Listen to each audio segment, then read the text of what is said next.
Guys, hello guys, Giletala ঘুরতে।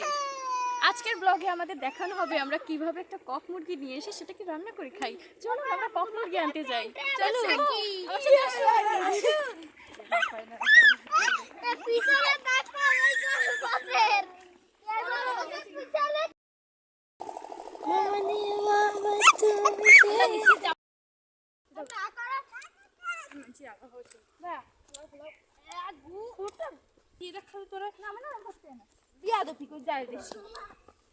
আগে একবার কাদামে দিচ্ছি।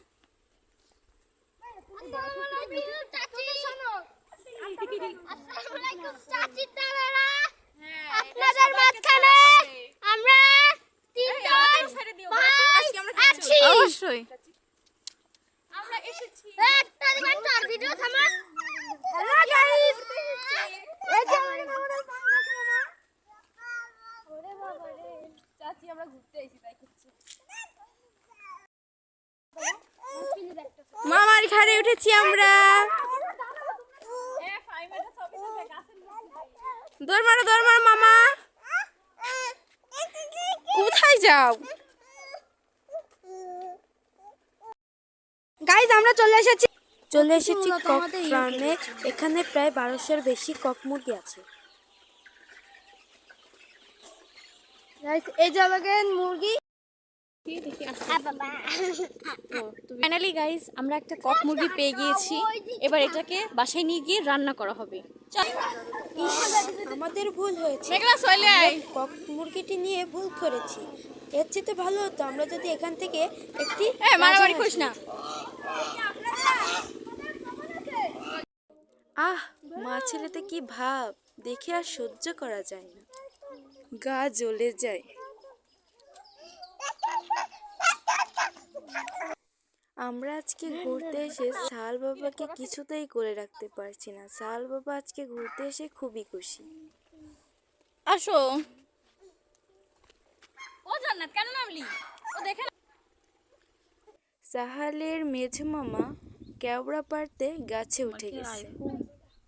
ওহো, এটা তো কেওড়া না, এটা ওরা। জুম করার পরে আপনারা আপনাদের গ্রামে এটা কি নামে চেনেন অবশ্যই কমেন্ট করে জানাবেন। সুন্দরবনে আসলে এ ধরনের বিভিন্ন গাছ আছে। অবশেষে এত কষ্টের পর আমরা একটা কেওড়া হাতে পেয়েই গেলাম। উফ, বারবার আমি ওরাকে কেওড়া বলে ফেলি।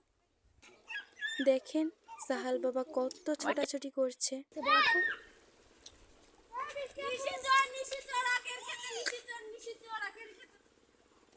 এটা তো গোল ক্ষেত।